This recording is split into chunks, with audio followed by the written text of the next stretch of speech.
Dante possui muitos feitos e habilidades apelonas que poderiam colocar muitos personagens de game da pró-ficção científica inteira de joelhos. Vamos começar com a habilidade chamada Doppelganger Style, onde ele pode duplicar a si mesmo para ajudar em uma batalha noturna. Já com a habilidade Trickster Style, ele pode usar teletransporte. E com Quicksilver Style, ele pode parar um tempo em um breve período. E para fechar o vídeo, a velocidade de Dante é absurda. Quando Dante e Virgil estavam lutando no topo da torre pela primeira vez, eles estavam cortando cada gota de chuva em uma distância de 12 pés, criando um espaço completamente seco em uma tempestade. Até 30 gotas de chuva pode ocupar um pé cúbico em média, o que quer dizer que eles destruíram 180 mil gotas de chuvas em menos de um segundo. Dante está atacando em tanto espaço em tão pouco tempo que ele precisaria estar a 1.944.000 km por hora, ou 1.574 vezes a velocidade do som.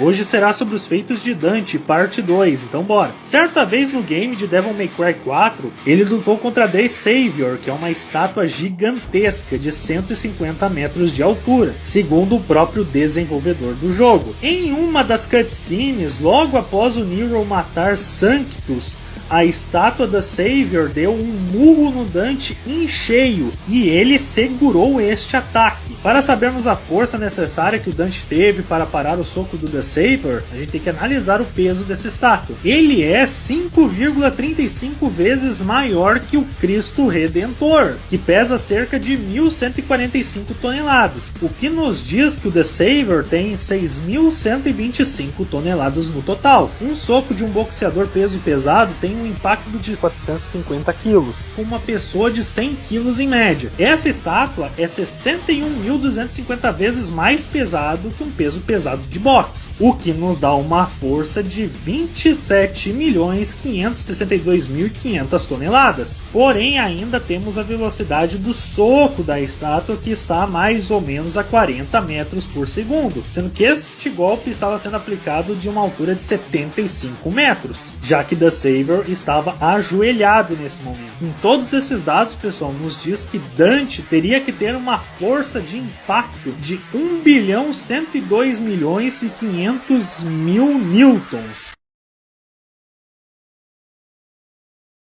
Esqueceram dele? Dante humilha e destrói conceitos e você tá subestimando esse monstro. Quando se fala um personagem absurdo como Kratos, Doomslayer ou Asura, ninguém lembra do caçador de demônios que pisou no infinito. Dante é literalmente o mais forte que entidades conceituais, e você vai entender o porquê. Em Devil May Cry 1, Dante já destruiu o Pesadelo, um ser que ameaça o mundo demoníaco, que é infinito. Em Devil May Cry 5, ele é mais poderoso ainda. Ele derrotou mundos que criou um universo completo, considerado além da compreensão humana. E lembra que no universo Devil May Cry, nomes são poder. Mundos é literalmente um arquétipo junguiano, ele é um conceito vivo e Dante o destruiu. Mundos representa o Annus Mundus de Jung e o Argo-Sax. Bom, ele é o conceito platônico eterno e dualista. Dante enfrentou essas ideias vivas e venceu. Ele derrota seres que ignoram o tempo, que manipulam almas, que reescreve a realidade. Dante também mata entidades que transcendem a vida e a morte com as suas próprias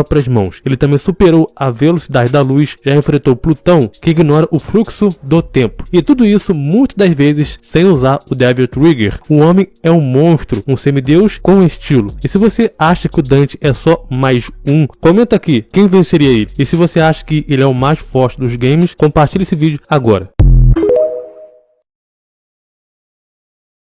Agora, um dos personagens mais apelões dos videogames é o Dante de Devil May Cry. Introduzido como protagonista da franquia Devil May Cry, Dante é filho do general do submundo Sparda e da humana Eva, eis que herdou grande parte dos poderes demoníacos de seu pai e os usa ironicamente para caçar demônios. Afinal, foram eles os responsáveis por separar sua família quando ele era apenas uma criança. E apesar de Dante ter crescido só no tamanho e fazer piadinha com tudo, ele é extremamente determinado a proteger quem ama, além, é claro, de ser muito poderoso. Pra começar, assim como seu pai Sparda, Dante é extremamente forte e rápido. É difícil mensurar o quão forte e rápido ele é, porque os jogos não fazem tanta questão de ficar mostrando esse tipo de feito, sem contar que a nossa percepção de força e velocidade é bem diferente do que realmente está acontecendo no game. O Virgil, por exemplo, que tem praticamente as mesmas capacidades do Dante, é rápido o suficiente para cortar uma bala no meio. Já o próprio Dante chegou a segurar um soco de uma estátua gigante sem um menor esforço, e ainda deu uma debochada, ficando claro que o Dante é capaz de muito mais. Então eu diria que a velocidade e a força do personagem são imensuráveis. Lembrando que o Dante possui uma resistência e regeneração que beira a imortalidade, sendo capaz de tancar golpes fatais e continuar lutando como se nada tivesse acontecendo. Já em relação aos poderes e habilidades, Dante é extremamente versátil, podendo aprender vários movimentos e habilidades em instantes, mostrando exímia destreza ao usar armas que ele sequer usou na vida até então. Destaque para sua extensa lista de poderes, que vão desde parar o tempo até se duplicar, sem contar a própria transformação do Devil Trigger, que amplia todas as capacidades básicas do Dante, e ainda lhe dá novas habilidades, como por exemplo voar. Lembrando que isso é só a ponta do iceberg do que Dante pode fazer, o que o torna um dos personagens mais quebrados dos videogames. Mas comenta aqui qual personagem dos games venceria o Dante no X1, ou que no mínimo renderia uma boa luta com ele.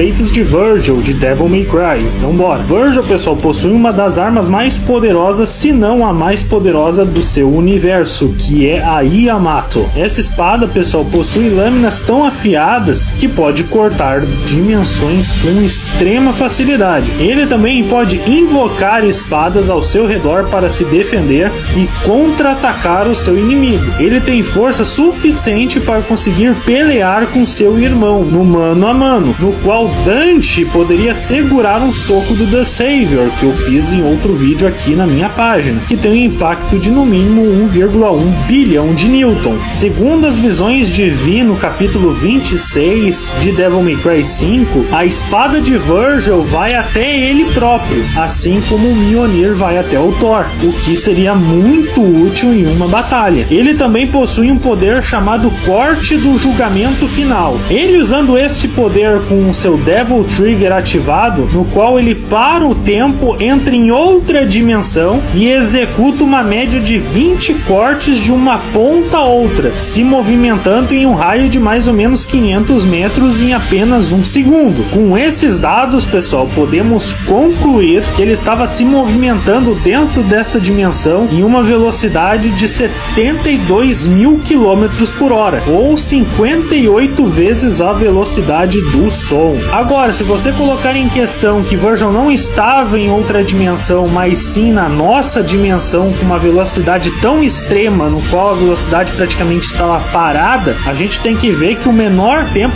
possível seria o tempo de Planck. Se a gente considerar que ele fez tudo isso, sabendo que Virgil percorreu 20 km no tempo de Planck, Virgil estaria em uma velocidade de 24 ordecilhões, exatamente isso, 24 ordecilhões de metros por segundo, ou 6,66 decilhões de vezes mais rápido que a luz. As pessoas não entendem o quão forte Nero é...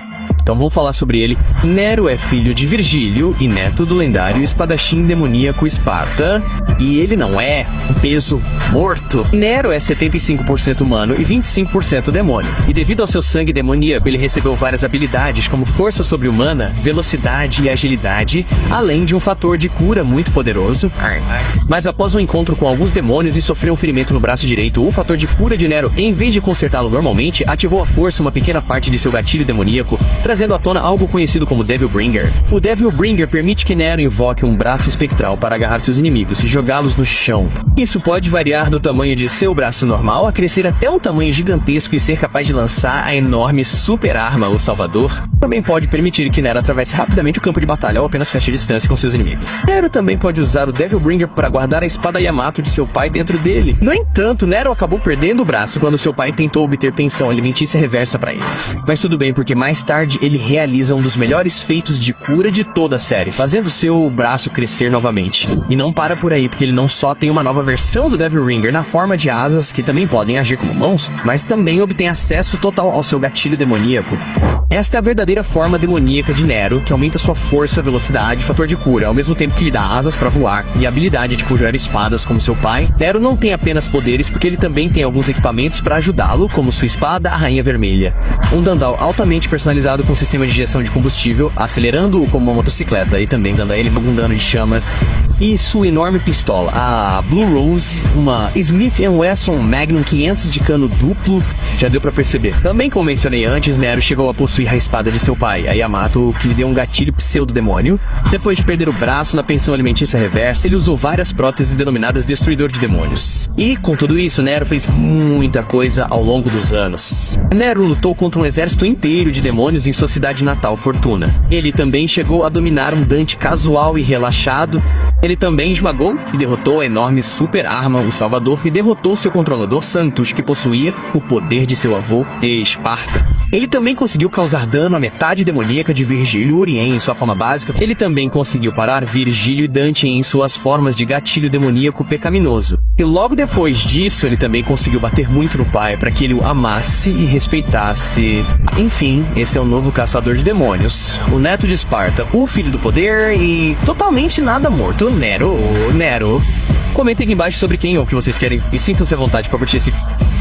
E eu falo com vocês depois. Espero que tenham um bom dia e paz.